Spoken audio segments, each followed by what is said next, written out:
Fala galera, aqui quem fala é Caio Salles pelo Conexão Satoshi e hoje nós vamos analisar a reportagem veiculada pela Rede Globo no Fantástico do último domingo, dia 5 de novembro de 2017, onde o assunto foram bitcoins. Algumas informações veiculadas mostraram claro desconhecimento e despreparo dos comentaristas acerca do assunto e serão questões abordadas de forma mais minuciosa aqui nesse programa. Então fiquem atentos e ao final tirem suas próprias conclusões. Vamos lá. Bitcoins, o preço da moeda, criptomoeda como é chamada tecnicamente, multiplicou no país esse ano. Também o comércio vai aderindo, ou parte do comércio vem aderindo à moeda, aceita como forma de pagamento, isto apesar de alertas lançados por especialistas. Apesar de alertas lançados por especialistas, alguns especialistas de mercados tradicionais, inclusive alguns grandes investidores de bolsa, como Warren Buffett, emitiram notas negativas acerca desse ativo digital. No entanto, outros, mais interessados em entender como funciona a tecnologia, como por exemplo o próprio Bill Gates, se mostrou bastante entusiasmado já com relação à tecnologia de blockchain que sustenta o Bitcoin. Vamos dar continuidade. O dono do restaurante pensou, se brasileiro curte uma novidade, vai gostar de pagar a conta com Bitcoin. Agora já são 20 clientes por mês usando a moeda virtual. A gente já fez uma promoção casada com Bitcoin, que quando o cara traz o vinho dele, ele não paga a taxa de rolha, que é um atrativo. Pensando do ponto de vista do comerciante, faz todo sentido aceitar Bitcoin. Ainda existem alguns gargalos, como a facilidade do acesso à tecnologia. No entanto, ele estará recebendo um ativo que tende a se valorizar e caso ele recebesse em real e mesmo assim quisesse investir em Bitcoins, ele ainda teria que ter todo o trabalho de arcar com custos de transação e taxas de exchanges. Então faz completo sentido dar descontos a consumidores que consomem Bitcoin, até porque a tendência da moeda pelo seu caráter deflacionário é valorizar ao longo do tempo. Essa corretora que negocia Bitcoin tinha um funcionário em 2013, passou para 7 no começo desse ano e agora tem 49. Dmitry é o mais novo contratado. Eu acho que é uma questão de você poder mudar o mundo, né, de uma certa forma. O crescimento é resultado de um fenômeno. Em 10 meses, a carteira de clientes da empresa quase triplicou. Em agosto, o site de Bitcoins teve mais acessos do que o da maior corretora de valores do país. O Bitcoin surgiu durante a crise financeira de 2008. Depois de um tempo adormecido, virou alvo de muita especulação. O gráfico mostra o sobe e desce do valor da moeda, que esse ano engatou uma subida forte. É que o Japão reconheceu o Bitcoin como meio de pagamento. É uma análise extremamente simplista ao dizer que o preço subiu pelo Japão ter reconhecido a moeda como meio de pagamento. Apesar de ser uma notícia relevante, não chega nem perto de outros eventos importantes como uma solução clara para a escalabilidade do Bitcoin no que diz respeito à capacidade de transações por minuto e coisas desse tipo. O Segwit, que foi uma implementação de rede, demorou muito para ser implantada no Bitcoin e vinha sendo esperada há muito tempo pela rede.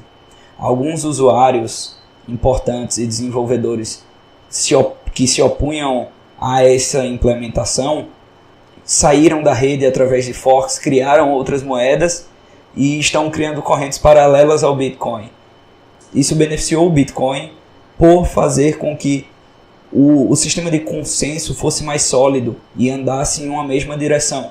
Então, essa análise de que foi o fato do Japão ter aceitado Bitcoins levou a essa alta é uma análise extremamente simplista, até porque diversos outros países tiveram resoluções acerca de Bitcoin e outras coisas do mundo de criptomoedas, como a rejeição do ETF do Bitcoin pelos Estados Unidos, o SEC proibindo ICOs relacionados a criptomoedas, a China banindo o uso de Bitcoins e reabrindo depois, proibições em países como o Vietnã, CVM do Brasil lançando notas acerca de como deve ser o funcionamento de ICOs no país. Então, enfim, várias regulamentações estatais foram lançadas esse ano, várias resoluções, e não só esse evento do Japão, que poderia se dizer até não foi tão expressivo assim quando comparado com outras coisas já comentadas. Podemos dar continuidade. Enquanto muitos veem na moeda virtual uma coisa séria, outros perguntam se isso não é uma bolha que pode estourar. Ao contrário das moedas tradicionais, que são controladas por um banco central, os bitcoins são produzidos por milhares de computadores conectados à internet, que checam as transações do sistema. Os donos das máquinas mais eficientes ganham bitcoins como prêmio. A produção é limitada e, como a procura aumentou, o valor vem subindo. Esse é um dos pontos mais relevantes e isso basta para contradizer a própria matéria lá na frente. O Bitcoin, diferente das moedas fiduciárias, ele não é regulado por um banco central. Consequentemente, não está sujeito a malabarismos econômicos, políticas econômicas feitas não visando a estabilidade econômica, mas sim o benefício de um ou outro grupo, empresa ou político. O Bitcoin tem a função estritamente econômica.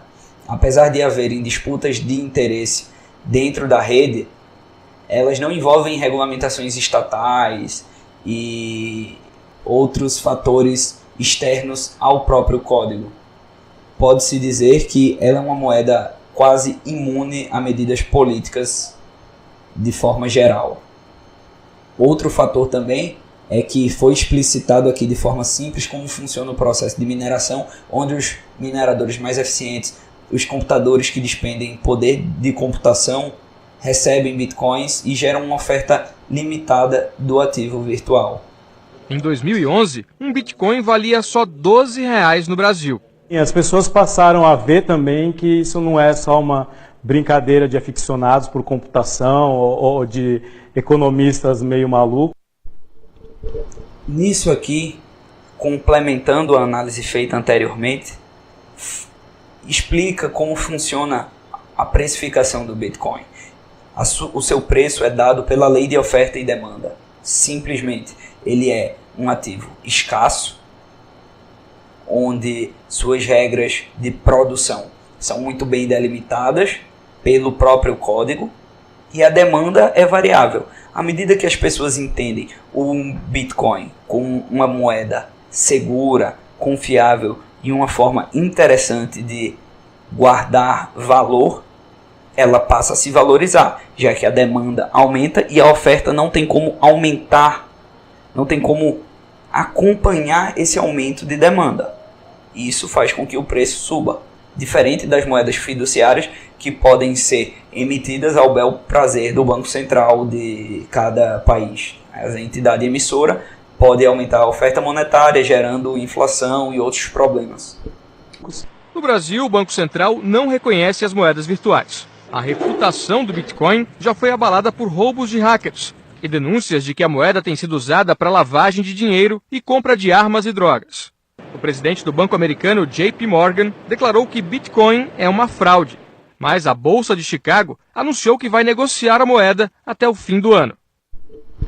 Isso mostra que não há um consenso entre os investidores institucionais acerca de se o Bitcoin é ou não é promissor. Não dá para usar um argumento de autoridade onde se diz que os especialistas dizem que não é um ativo confiável, quando se tem uma divergência entre os próprios grandes nomes do mercado.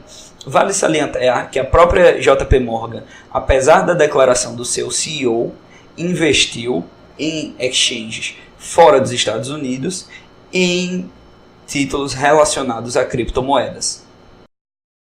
João investe em bitcoins desde 2013 e recomenda moderação. São ativos muito voláteis. Então, se você não tiver um psicológico para lidar com essa volatilidade toda, você corre o risco de fazer comprar na alta e vender na baixa e perdendo cada vez mais dinheiro, mesmo com o ativo que está subindo e está se valorizando ao longo tempo.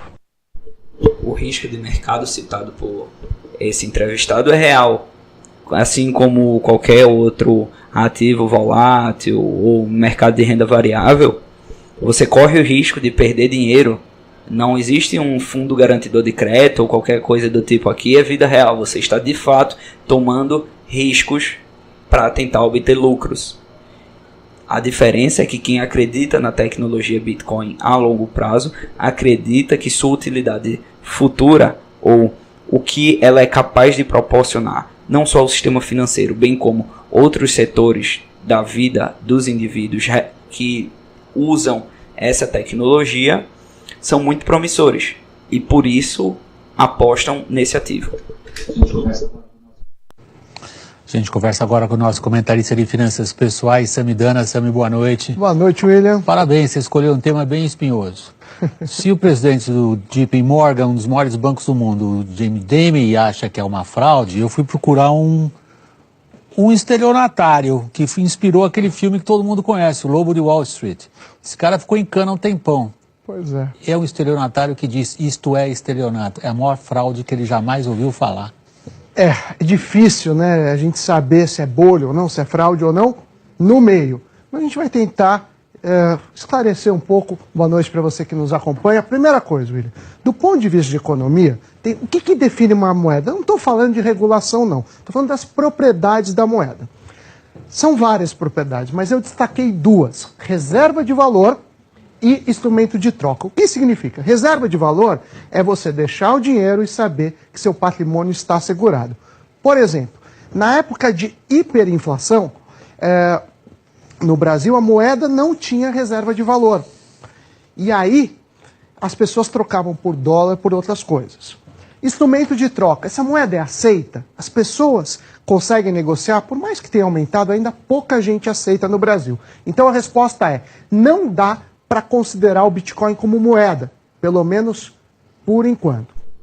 Nesse ponto, o argumento do analista ele é válido até certo ponto. De fato, como instrumento de troca, o Bitcoin ainda não é tão difundido e existe a volatilidade do ativo.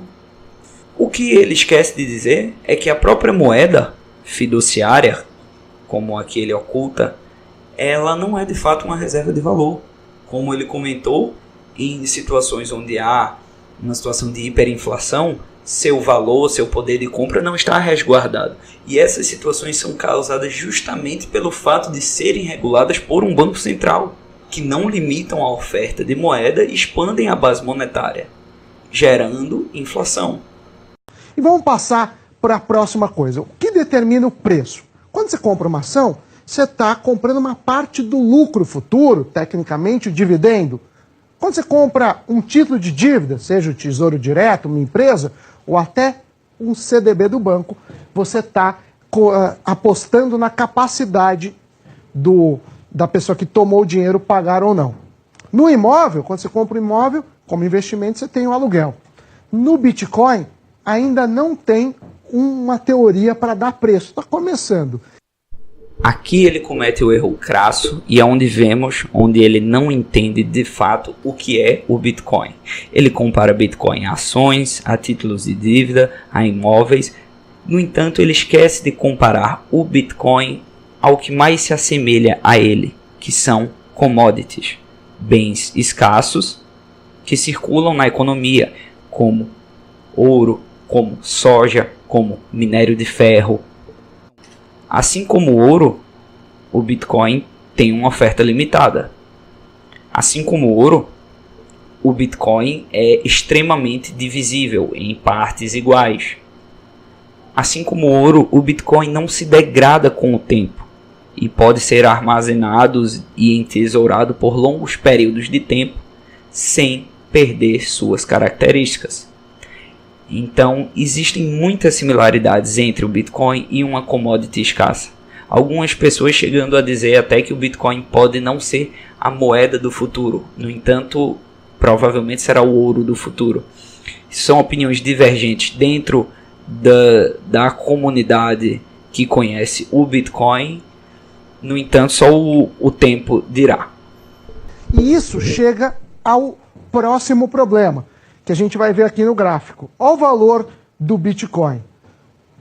Aqui a gente pegou de julho de 2011, valia R$24 mais ou menos. E agora está valendo 24 mil uma valorização de mais de 100.000%. Essa valorização pode ser completamente explicada ao percebermos que nunca na história da humanidade houve algo similar ao Bitcoin no que diz respeito à tecnologia. Apesar de ter similaridades com outras commodities, como por exemplo ouro, minério de ferro, ele tem também características únicas, como por exemplo ficar registrado de forma instantânea e descentralizada ao redor do mundo, permitindo que qualquer pessoa em qualquer lugar do mundo acesse o registro de informações. Ele também tem custos irrisórios para transações grandes de valores ao redor do mundo. Qualquer pessoa que lida com transações internacionais sabe o trabalho e o custo que é enviar uma remessa de dinheiro para outro país. Enquanto que com Bitcoin, o custo para transacionar R$10 ou 10 milhões de reais para o outro lado do mundo é o mesmo. E muito provavelmente não vai demorar mais do que 1 hora. Então, algumas dessas características próprias do Bitcoin dão a ele um valor muito forte. E muito provavelmente essa valorização quase que exponencial do Bitcoin ao longo do tempo acontece por esse motivo. Se vale 23, se vale 24, eu não sei. E isso pode ser que tem bolha. E só complementando a lista das pessoas que acreditam na bolha, Shiller, Prêmio Nobel de Economia, William, que detectou a bolha nos Estados Unidos no mercado de imóveis e por isso ganhou o Prêmio Nobel, fala também que é bolha. E aqui, provavelmente por falta de argumentos, ele apela ao argumento autoridade. Ele cita Robert Shiller, coloca como mérito dele um prêmio Nobel de Economia e que ele previu a crise de 2008 e usa a opinião dele acerca do Bitcoin para corroborar a sua própria opinião. Ora, tantos outros economistas previram a crise de 2008, principalmente os austríacos, incluindo o Peter Schiff, que apesar de não ser favorável ao Bitcoin, segue a mesma linha de pensamento de tantos outros economistas que previram crises muito antes de acontecer, iam de encontro ao establishment e ao pensamento econômico mainstream, que acreditavam que a economia ia de vento em popa e de repente surgiu uma crise, como, por exemplo, 1929. Um economista, por sinal também Nobel em Economia, Friedrich August von Hayek, ganhou seu Nobel em Economia em 1974, ele já muito antes do surgimento da tecnologia de blockchain ou até mesmo da internet, sugeria que a descentralização do dinheiro e a criação de uma livre concorrência no mercado de moedas geraria um benefício econômico para a sociedade. Seguindo essa mesma linha de raciocínio e usando de princípios como valor subjetivo de Menger ou da taxa de juros média natural da economia e preferências temporais de Bombaverk e outros princípios econômicos austríacos, vários outros economistas são favoráveis e entusiastas do Bitcoin. Acreditam que ele pode ser a salvação econômica frente ao seu principal concorrente, que são as moedas fiduciárias estatais, que sofrem interferências políticas severas e que por isso são consideradas pelos mesmos como uma péssima reserva de valor a longo prazo. Quem lê história compara com a bolha das tulipas na Pois Holanda, na no Holanda. século XVIII, quando uma tulipa valia mais que uma casa, até um dia alguém falou assim, eu não moro numa tulipa, e aí acabou o preço da tulipa. Pois é, em economia você sempre tem a teoria que alguém vai comprando na especulação de um outro comprar pagando mais. A gente chama em economia da teoria do tolo maior. Mas tem um dia que não existe tolo maior e a pessoa que investiu acaba sendo o maior tolo. Comparar Bitcoin com tulipas é, no mínimo, ignorar todo o investimento, não só financeiro, como também tecnológico e humano, principalmente humano, no desenvolvimento de tecnologias como a blockchain, como o Proof of Work, que é a prova de mineração, como chaves criptográficas assimétricas, como o consenso descentralizado e tantas outras tecnologias inovadoras que podem ser aplicadas aos mais diversos setores da sociedade. Tem que tomar muito cuidado, é um tema, como você disse, espinhoso, mas a gente tem que falar. Sem dúvida. Obrigado, Sami. Boa noite. Boa noite, até a próxima. Tchau, tchau. Bom, pessoal, é isso. Espero que tenham gostado. Obrigado por assistirem até aqui. Deixem seus comentários, curtam o vídeo, sigam nossa página e até a próxima.